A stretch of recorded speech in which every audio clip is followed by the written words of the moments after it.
Imagine getting up every day full of energy as if you were in your 20s again. What would that be like? What would it be worth to you? What is your health worth to you? Think about it. Your health isn't everything, but without it, everything else is nothing. And yet, too many of us are taking it for granted until something goes wrong. And no one wakes up hoping to be diagnosed with a disease or chronic illness. And yet, we've never been taught how to be proactive in our health through our school or public health. As a registered health coach and integrative health practitioner, I believe it's time this information is made available to everyone. Combining new knowledge around your health and the ability to do my functional medicine lab tests in the comfort of your own home will allow you to optimize your health for today and all your tomorrows. Don't wait for your wake-up call. Welcome back to another episode of the Don't Wait for Your Wake-Up Call podcast. I am here with Deepak Saini today. Welcome to the show, Deepak. Oh, thank you for having me, Melissa. I'm really looking forward to this conversation. I'm excited. This is such an important conversation and you have such a powerful story. But first, to introduce you to the audience, Deepak guides people to healthy aging. Having spent many stressed years in the corporate world and overcoming an autoimmune condition, back injury, and lifelong battle with obesity, Deepak brings a unique perspective to working with his clients. When not spending time with his family, Deepak is researching and staying at the forefront of emerging and cutting-edge health research. Deepak is a speaker, writer, podcaster, and summit host, and actively working on becoming a centenarian. And we met last year. Our missions are so aligned. We've become friends, and I too am actively working on becoming a centenarian. And so I wanted to have you come on the show and share your wisdom with my audience. But first, I would love for you to dive into your story. Absolutely. Thank you, Melissa. So yeah, as you mentioned, I worked in the corporate world. I'm a CPA by first profession. I'm an accountant. I spent 20 plus years in, I live up here in Canada, in corporate Canada, in accounting and finance roles, that type of thing. And I was always unhealthy. I always struggled with being sick, chronically sick as a child, autoimmune condition. I was always the chubby kid. I was morbidly obese as a teenager. But where it really came to a head to me was in 2014. I hurt my back so bad. I had no flexion, so basically I couldn't bend over at the waist. So that makes putting on your socks and your shoes very difficult. Getting in and out of a chair, that includes getting in and off of the toilet, very painful as well. So I like to say the Western medical system wasted 18 months of my health. Misdiagnosis, run around through the system, that sort of thing. So I finally took matters into my own hands, found a modality. It's not so alternative anymore, and it really wasn't back then, but a lot of people did think it was kind of alternative back then. So I found a modality to heal my back. In conjunction with that, I made lifestyle changes, primarily nutrition in my case, but some other things as well. And lo and behold, my autoimmune condition went into remission. The last 60 of the 100 pounds I've lost from my peak melted away in just a matter of months. And I knew it was on to bigger and better things. And it was, colleagues, coworkers, business associates, et cetera, that are like, hey, people only see the outside. Nobody sees the internal struggle that we're going through sometimes, the depression I was in, that sort of thing. They just see the outside. They just see the weight loss. My clothes got all baggy, that sort of thing. So they're like, hey, can I buy you lunch? Can I take you for coffee? Like, what are you doing? That type of thing. I started like, oh, read this book. I learned this. And then, kind of like, hey, I actually like this. And, I was always someone who mentored, in the workplace and, my old alma mater. I coach youth sports, so that kind of stuff comes naturally to me. So I said, I kind of thought about this, like, I want to do this, and I started, I got some early certifications and started, what the term didn't exist back then, but what everyone now knows is a side hustle. I started doing that, coaching evenings, weekends, my lunch hours, et cetera. And then in 2018, I decided, I just want to do this full time. So I've been full time coaching since 2018. I love that. And such a powerful story when other people are asking you, what are you doing? Can you help me too? And so many people out there are in need of that help and they don't know where to turn. And when they see someone who's successful, obviously, they're like, show me how you did it. You've done it. I can do it too. And that's the power of this podcast too, that I always want the audience to hear is you only need to know that one other person has done this to be able to give you the belief that you can do this as well. So just going back to pieces of that story, the modality that you used to heal your back, what was that? Right. So, and up to that point, I was doing physiotherapy and, chiropractic work and needling and all these type of things. And finally, again, I live here in Canada, so it's kind of, socialized medical system. Um, I finally just paid out of pocket to get a, MRI done and really see what's going on after a while. And, they diagnosed me. And some people don't necessarily believe in this diagnosis, but anyway, it is what it is with degenerative disc disease, my L4, L5, L5, S1, so low back for people who might not know. And so my team that I was working with, chiropractors, massage therapists, physiotherapists, etc., are like, well, we know what the problem is, and we can't really do anything about it. We can just sort of make it not get worse, and that was not acceptable. So the modality, to answer your question, was PRP, platelet-rich plasma treatments, and I can define that if some of your audience might not know. But that was, stem cells was also, on the table at that time. It's become a little bit harder to get it now here in Canada, and in the US and other places, it's exploding and becoming more available. That was a little cost prohibitive at the time for myself, and PRP wasn't cheap in itself. I had to, again, pay out of pocket.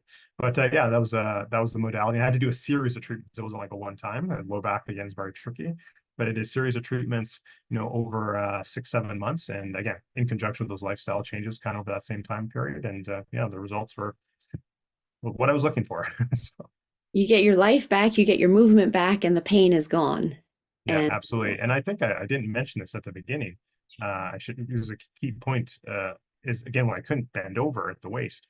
I couldn't pick up my daughter out of her crib. My youngest daughter was just a baby at the time, and that was really kind of what put me into that. I didn't recognize at the time, but in hindsight, that's what kind of put me into depression. So it was just all to like, I want to get back to be able to move. I want to be able to get back and be able to be active and play with my kids and pick up my kids. yeah. And even if that was unconscious initially, that driving force to be able to, be the father you wanted to be to your children. And Right. then it Absolutely. was in hindsight that it came into your conscious awareness. But yeah, very, very powerful driver. So good for you to keep looking for the solution. And that's what it's all about is healing is a journey. There's never just one thing. There isn't a magic pill. A And lifelong journey. sorry? Lifelong journey. Lifelong journey, exactly. And what works for you may not work for someone else. And the point is to keep looking and keep searching for Absolutely. what works for you. And as long as you haven't done everything, which you haven't done ever, there's hope that the body can heal because the body is designed to heal when we create the environment for it to do so. And that's what you were doing. You made the lifestyle changes, and then the PRP was also creating the environment for your back to be able to heal. Absolutely. Yeah. So let's just talk about, I'm sure there was many lifestyle changes, but let's just talk about some of the key ones. So the audience here, if they're wanting to change, make some lifestyle habits that help them lose weight, etc., or improve their mobility, what were some of those changes that you made? Yeah. It's probably one of the two main ones I'd say, and there are obviously lots of things, but one was like, I exercised, I did a lot of cardio, almost chronic cardio. That was part of the reason I hurt my back in the first place, was overdoing it with the chronic cardio. But I wasn't really, didn't, and I do strength training, major muscle groups, but it was like, all the connective tissue and, some of the secondary muscles. So, again, working with my team, just strengthening and maintaining and doing, not necessarily yoga per se, but there's a lot of very robust stretching routine that has some yoga-esque elements to it. Mhm. That's something that I incorporate, and I still do to this day. I haven't missed a day. Again, if I do the full routine, it takes me about 45 minutes. A bit of a pinch in the day we're recording today. I was a bit of a pinch for time, so I just did the shorter version, which is just like 20. But you still hit all the main components. So again, I have, back health and just mobility of the whole core. And for me, core is shoulder, down to ankles, Right. is the core, not just your abs. And I have to do that constantly to make sure I stay upright and stay healthy. So that was a big thing. But for another big part, and just bringing overall inflammation down, was just changing my diet. Even though over time I had made changes to how I ate, when I was morbidly obese as a teenager and young adult, I still had ate very inflammatory things. So again, I use air quotes here. I just went cold turkey. I'm going to eat clean, and that's morphed over time. That's changed, but it was really just about changing what I was eating, cutting out things. Not that I don't drink alcohol. I'm very specific where pick my spots nowadays, but I essentially cut out drinking. I cut the pizza and that sort of thing. You know, the fried things, which again wasn't eating too much, but enough here and there that I just brought more vegetables. No, it wasn't like I wasn't eating vegetables and fruits, but I just incorporating that as a bigger part of my diet and just really changed it around. I don't even really think I was like by incorporating more salads and more vegetables and things like that. I don't even think I was necessarily like cutting calories. I think it was Mhm. just the composition and bringing inflammation down. And like I said, that excess weight just melted off like really, really fast. And the interesting thing is, uh, kind of my equilibrium point. I've been putting on actively over the last couple of years, trying to put on some lean muscle mass, as I age as well. So I'm a little bit heavier now than when I first went through that journey. But that weight that I sort of settled on for a couple of years after coming through my journey, ironically enough, was the weight I was back in high school before I started, actually back in grade 9, junior high, before I started like putting on a ton of weight because I was playing football and I was playing rugby and stuff like that. So my body wanted to be at this balance, for my genetics and my height and all that was a nice equilibrium point for me. So it's interesting how that works out sometimes.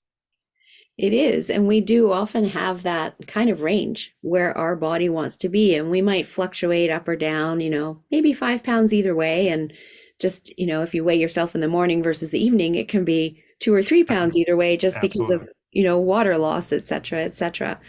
But yeah, the body knows where it wants to be when we tune in and listen. Yeah, interestingly enough, I've been again, like I mentioned, I've been trying to put on a little bit of a uh, lean muscle mass so important. I'm sure you have many a guest who would agree with that. I'm trying to put on a little bit of muscle bulk, but what I've come to realize, and certainly back when I was younger, I should have been attuned to this, but as I try to put on muscle, I have a hard time putting on muscle and muscle size, and there's obviously difference between muscle density, muscle quality versus muscle size. But I Mhm. have a hard time putting on muscle size without eating enough carbohydrates, and again that can come in many different forms, of course, right? Broccoli versus pizza and bagels or whatever. Right. But I have a very hard time putting on it without upping my carbohydrates intake, and then that kind of derails my body composition. So I'm trying to like, improve, aesthetics from one aspect, but it derails from another. So again, I'm in a very, my body likes a very sweet spot where it's like a certain amount of, I'm not ketogenic by any means, but I do tend to have a lower carb diet. My body likes it that way. And you've spent a lot of time researching this and figuring this out for yourself. And again, we are all individuals.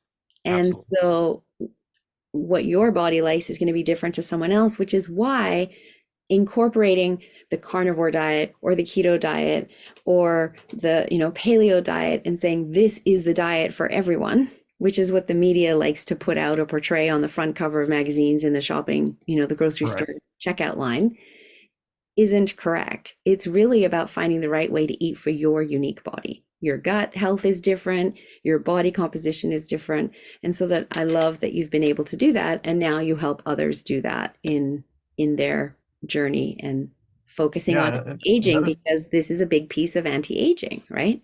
Absolutely. And Melissa, I've shared this many times before. Um, even in our own household, we eat probably about 80% the same, but then we Mm-hmm. customize it. My wife eats a little bit different than me, and then the kids eat a little bit different than both Yep, of us because totally. one, me and my wife have different ethnicities. We have Mm-hmm. different goals, different body compositions. My kids are obviously at a different stage of life, Mm-hmm. that sort of thing. So again, we try and eat, again, and teach it's different, but relatively clean and that sort of thing. But it's about 80% the same and a little tweaks here and there based on our goals and preferences and that sort of thing. Absolutely. And I share the same thing with my clients. We're kind of raised to eat the same thing because of convenience. It's easier to put the same meal on the table for everyone Right. all the time. However, that isn't necessarily best for everyone. So as we get into greater understanding about what our own body needs, that really helps us to be able to find that sweet spot in our weight, in our muscles power, et cetera, et cetera. So as you stepped into this journey, I know that it was really driven by pain that you were feeling, and then that unconscious pain of not being able to pick up your daughter. How did you step into a place of prioritizing yourself first? This whole month, we're talking about me, myself, and I. Was that a difficult shift for you? Because clearly you hadn't been prioritizing yourself for a long time. You'd been caught up in the corporate world and meeting all the deadlines and doing everything for everyone else. So, how did you shift that? Yeah, I just want to clarify. I was prioritizing myself, but in what I would actually say is a selfish way. In trying to climb the corporate ladder, trying to get the next promotion, trying to make more money, thinking that was be beneficial for our overall family. And then Mm, when your health is taken, when you don't have your health, you have nothing. So right. again, yes, then I shifted that to get that with the thinking of like, I want to get back to be able to pick up my kids and et cetera, et cetera. And as I've grown, as I've learned, as I have my own goals, and again, to be a centenarian plus and et cetera, I spend, it depends on the day and depends, if you consider, preparing your own food as part of self-care or not. But let's exclude it for a second. Just, my own practices that I do solely on my own. I spend an hour and a half to 2 hours a day on my own self-care. And some people say, well, that's selfish. You could be spending time with your kids and, the dog and all that stuff. And I said, yeah, and I totally get where people are coming from. But here's my take on what I like to share with my clients as well. You have to prioritize yourself, because if you don't have your health, and you're not at the best you can be, or the best version of yourself, because you meditate, because you have gratitude in your life, and you journal, and all these sort of different modalities to get there. And these are certain things I picked up since that time. You can't be the best version of yourself. You can't be the best father. You can't be the best employee, the best boss, the best, husband, son-in-law, son, whatever the case may be. So, and certainly if, and I tend to do my meditation a little bit earlier in the day. I mean, it does fluctuate depending on what's going on. But when I don't get it in, or it's a little bit later in the day, my wife, it certainly affects my reaction and how I add. Sometimes my wife's like, have you meditated yet today? I was like, no, I haven't, and that's my cue. Okay, I'm getting a little bit, I'm being a bit of a jerk or whatever the case may be. I need to go meditate, because again, it does completely ground me. So, Mhm. and again, and I need to do my self-care, which includes stretching and exercise and all that sort of things. Again, because I don't want to be in pain. Because when you're in pain, well, even emotional pain as well, um, you don't respond how you want to respond. Your fuse is shorter, et cetera. And I think back to while I was going through that pain journey, and part of that process, um, there were some instances I'm not proud of where I had a shorter fuse. And not saying that doesn't happen now, right? We all get upset and here and there, but it certainly takes me a lot longer before I get to that point, Right. because of some of the practices that just being healthy and not being in physical pain, but also, having a clearer head, and having more, expressing more gratitude and all these sorts of things. I love all of that. And it's definitely a journey that I've gone through as well, because I used to be in the corporate world. I have a commerce degree too. I don't know if you knew that, which I majored in accounting. I didn't actually go the CPA path. However, I went into accounting in the hotel business and was in Right. I think that did come up one time in our previous conversation, right? Yeah. yeah, and so this was learning for me too, that I used to think self-care was selfish because I had all these other people that I needed to look after first. And if I looked after me first, that was selfish. And it wasn't until I got into health coaching school where I was told self-care is the most selfless act. Absolutely. And they explained why, just as you have. And that really was this massive aha moment for me that has shifted my life in so many profound ways. And I made a mantra that I love to share because I needed to recite this to myself every day for a good year to really ingrain this. And it is that self care is the most selfless act because it allows you to show up and give the world the best of you instead of what's left of you. Yeah, absolutely. 100%. I love that. 100% agree with that. And And, that's what I had to start doing as well. And so I yeah, also spend about 2 hours a day on me, time in the morning, time in the evening, in order to make sure that I can show up and give the best of myself to my family, to my clients. And as you said, we're not perfect. Sometimes other things get in the way. However, when we do it more often than not, I am in a much happier place in me and I don't react. At the time, my girls were teenagers, and teenagers love to push your buttons. oh And yeah. Oh, one day I noticed, wow, I'm not reacting the way I used to. Instead, I'm answering in an totally regular tone of voice going, well, really, that's interesting you think that way. Or why do you think that way? As opposed to, blah. I totally appreciate that because my oldest is in 10 days from time of our recording here will be officially a teenager. She'll be 13. So I've been getting that for a year already, but Right, exactly. The tweens. yeah. Yeah. Yeah, well, that's exciting for her and for you. And so great that you're already doing all of this work so that you can more easily guide her through her teenage years. Yeah, So absolutely. beautiful. So, talk to me more about how you help your consumer clients also prioritize themselves. Yeah, absolutely. So depending on what program, I've got a few different ways that I work with people, but it's always about making them again aware. And I guess I like to tie it to like I call it your why, or your purpose or Hmm. North Star, guiding light, Right. choose your adjective. So again, for me, it was I never want to go back to how I felt in 2014 when I was in so much pain I couldn't pick up my young daughter. That's always something I can anchor to, probably Hmm. I'm sure for the rest of my life. So whatever it is for them, I like to start there. What's their higher why? Maybe it's to be around for their kids or see their grandkids graduate, or being able to not just be present at their daughter's wedding, but be able to dance at their daughter's wedding. Whatever it is for them, and really start at that point, and then build in the lifestyle changes that are appropriate for them that meet their goals, and then all the other things that based on genetics, ethnicity, et cetera, their likes, their dislikes, and you got use a whole modality. So everything from nutrition to movement to sleep and other stress relieving techniques and controlling our automatic nervous system to our environment and all these sorts of things, and just again educate them and help them make baby steps. And I don't like to have my clients do more than two changes at a time, so I think that's unsustainable. And sometimes it's just one, and just start to build a healthy habit on one of them, and then okay, that we're got a good handle on that, let's layer in something else. And because I think if you try too much in one, we're setting ourselves up for failure, and I don't want my clients to have that feeling of failure. I want them to have that constant feeling of striving and success. So that's kind of my approach with clients, so that they can see this in themselves, that yes, I can do this, and again start to help them prioritize themselves. And again, it's not, I don't force anyone to do anything, obviously, but try and bring in, like I said, meditation, breath work, gratitude if they're not already doing these things, and if they are, but or maybe sometimes just get more regular with it. Right. And it may not be that they do all of those things. They just pick the one of some of those choices that Right. is something that they enjoy and therefore they can stick to, because it is Absolutely. about it being enjoy. It shouldn't feel hard or I'm forcing myself to do this. It should be I want to do this. Yeah, And it shouldn't be like, oh, I have to meditate, check. I have to do the gratitude, check. It should not be a checklist. It should be something that you feel passionate about or that you're curious about, and hopefully to the point where it just becomes, it's not a task to do, it's just lifestyle. It's just part of who you are. yeah, I love that. And then you also have business clients.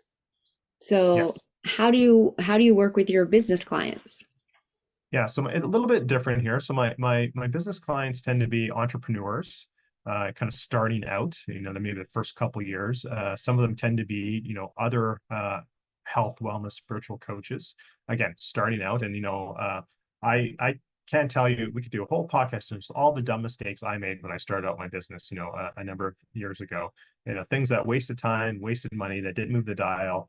And there's a lot of, sometimes there's that sense of imposter syndrome. And again, we both came from the corporate world, and I made it up to middle management. I ran large teams and had big budgets and all this stuff. I thought I was a pretty smart guy. I think I still am a pretty smart guy. But entrepreneurship as a solopreneur is a totally different thing than sort of being in a corporate structure. So Yes, it is. there's a lot of kind of fear and doubt that can creep in. So again, I like to work with newer entrepreneurs. No, they're not always health, wellness, and spiritual coaches, but many are, and just help them get started more effectively. Again, just move them forwards. They're actually making progress, and then also help them avoid some of the mistakes with time and money that are things that are not actually moving the dial for them. Beautiful. And I fully agree that, coming out of the corporate world and you have all these different departments in the business that do all of these things for you. And then all of a sudden, as a solopreneur, you've got all the hats on your head and you have Right. some of the skill sets and not all of the skill sets. And so then you need support in the areas where you don't. Yeah. The other thing I just want to mention about that particular is there's a lot of, and I don't want to talk negatively about people, but there's a lot of misinformation and people that capitalize on the insecurities of newer entrepreneurs as well to sell them products, and not saying they're necessarily bad products, but it's like the right, just like with health, right? It's the right modality at the right time. It's the right product or the right marketing strategy or what have you at the right time. And I see too many. These are some of my friends. I've seen this, and it's part of why I got into offering this service. Is I see them getting, um,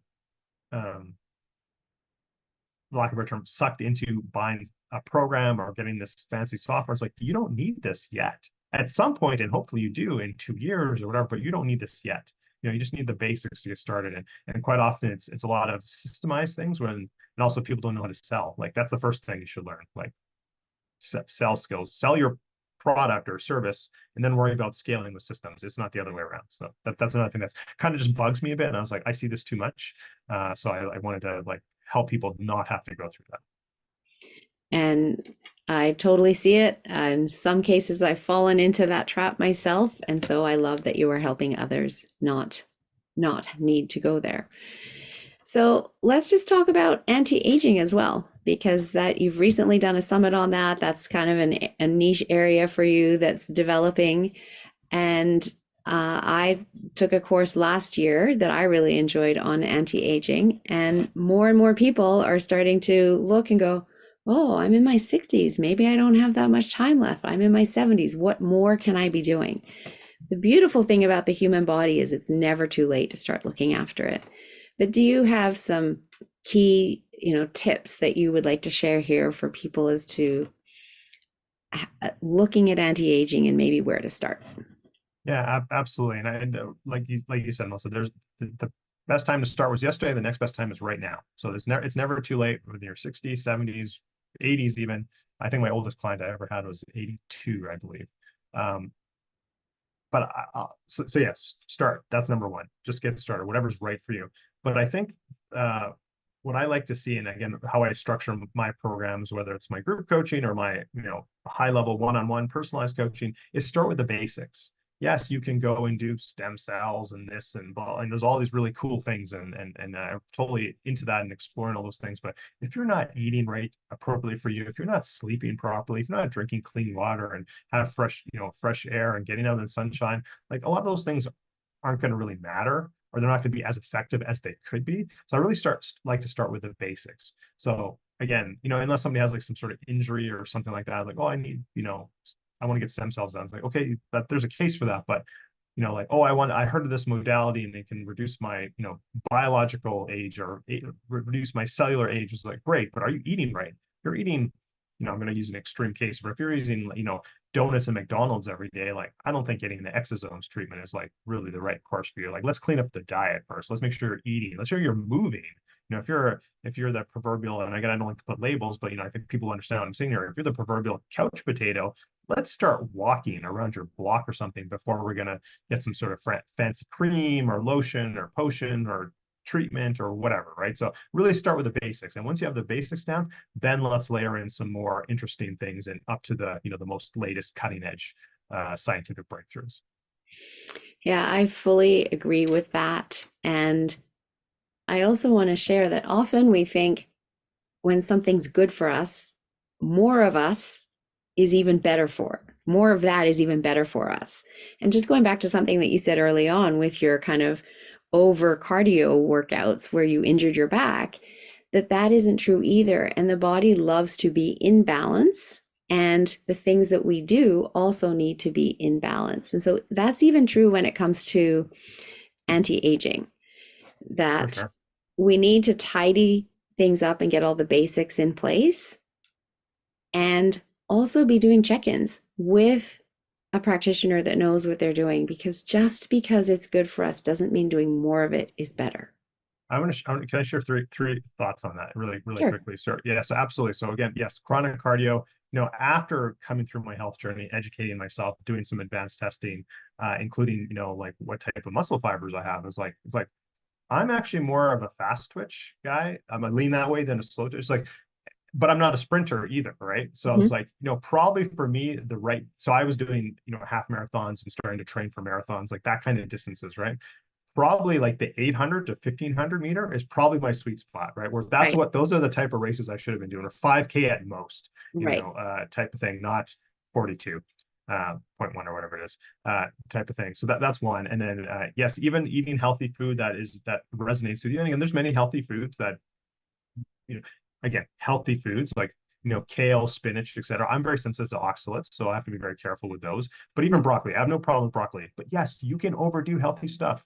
I Yes. have been the guy who's gotten sick eating too much broccoli. There's just too much. It just can handle it.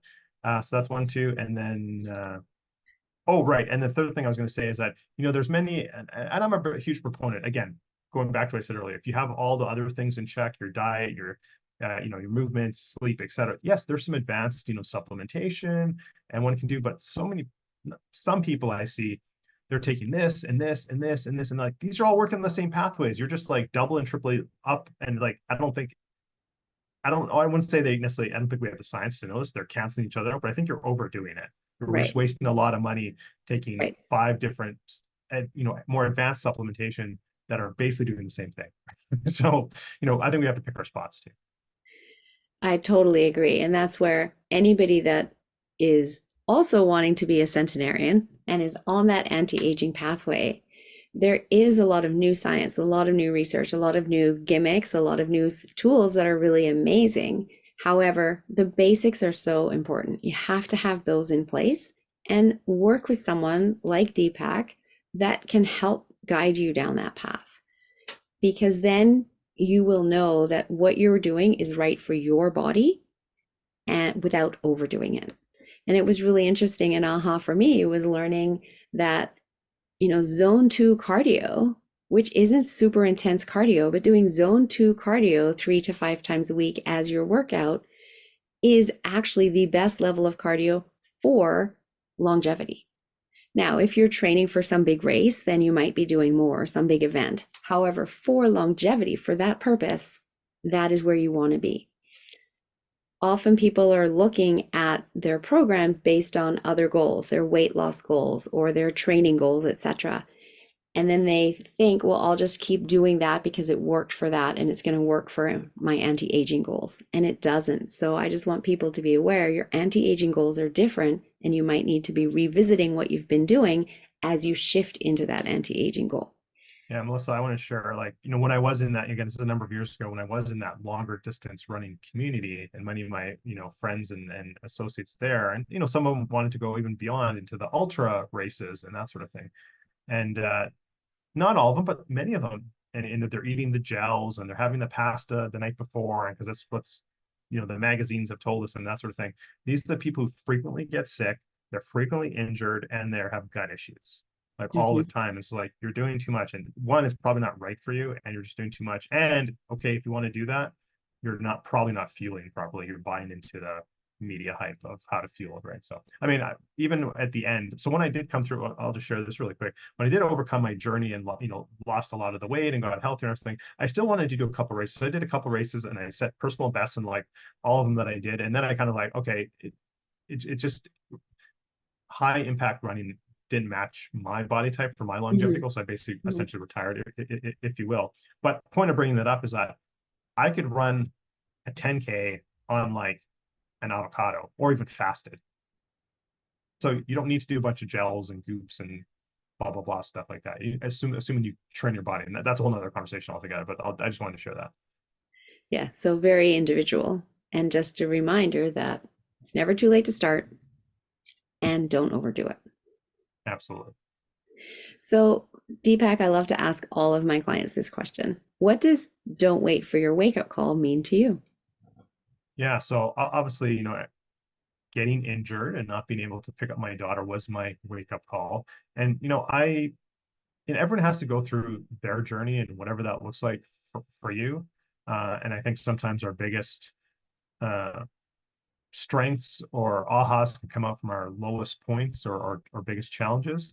But that being said, if I can help anyone either through listening to my story or working with me one-on-one, smooth that out for them, that's what I like to do. So, try and help people, maybe not have to go through, educate them. Everyone has to do their own journey, obviously, but maybe if I can help or someone personally or inspire them through my story to like maybe think differently or make some different choices and help avoid some of that heartache that I went through, then that's what I'm here to do. That's beautiful. So instead of hitting rock bottom, they got to take a dip, but they don't have to go as low. Right. I don't want to have someone to have that abrupt wake up call that I had if I can help them. Beautiful. So if people want to get hold of you, how can they get hold of you? And I know you very generously offered a free gift to the audience as well, if you'd like to talk a little bit about that. Yeah, absolutely. And I think that's the best way is like, download the free gift. I'll explain about it in a second. Puts you into kind of my ecosystem. You'll know what's going on. I share a lot of free content, both on social media and in my email newsletter, that sort of thing. So yeah, I think that's probably the best way. And I'm sure you'll have the link there. Yeah, so Mhm. it's a guide, sort of 7 habits, for essentially healthy aging. And we talked about it earlier, just incorporating small things, just 1 or 2 things at a time.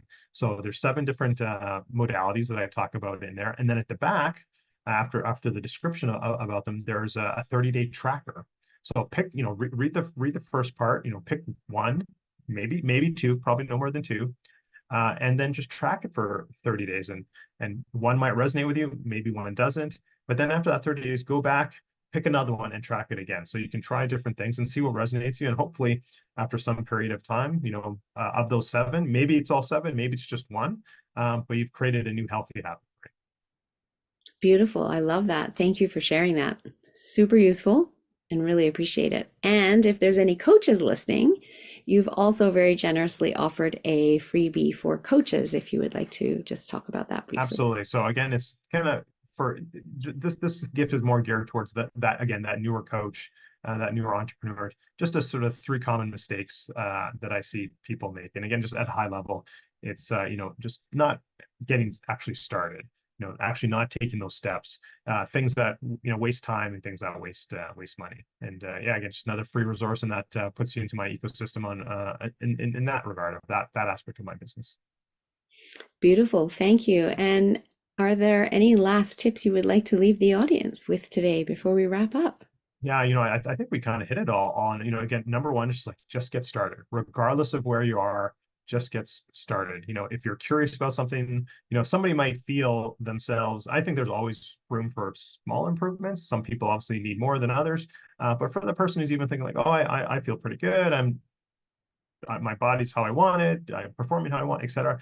Hey, be curious. Still, look, there's probably still a little something extra you could eke in one aspect of your life. So regardless of where you're at, just get started with something. That'd be the number one. And then number two, just recognize too, like you don't have to be alone, right? There's obviously there's a ton of free information out there on the World Wide Web and all these places and magazines and all that stuff.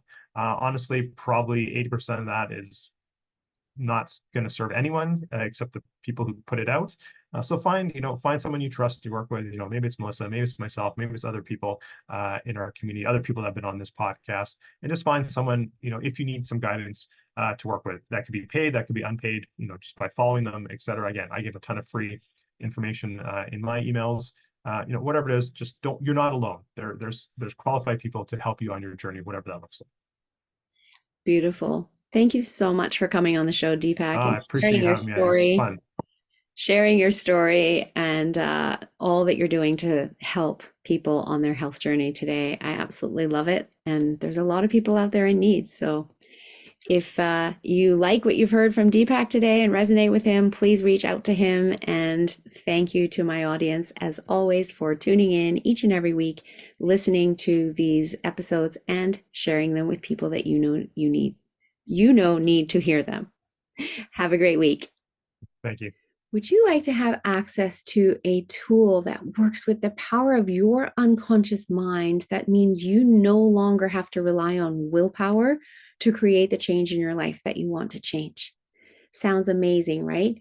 It is. And I can teach you how to do this through my 1-day self-hypnosis masterclass.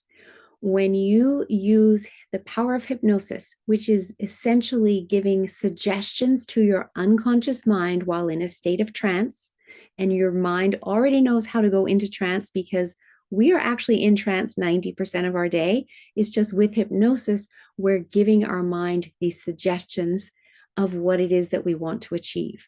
You can hypnotize yourself into better health, into joy, into passion, into getting to the gym, eating better, living a healthier lifestyle, whatever it is that you're wanting to achieve that until now you've been relying on willpower and perhaps falling off. We can make this happen quickly, we can make it last, and we can make it easy because we're using the power of your unconscious mind. So if you'd like to learn more, click on the link at the bottom of the show notes to my link tree. Go to the 1-day self-hypnosis masterclass. All the information's there. It is a super low cost price for this 1-day session that is super fun, loads of interaction and practice for you, and you will have this knowledge and this skill for the rest of your life. You are worth it, and you will love it.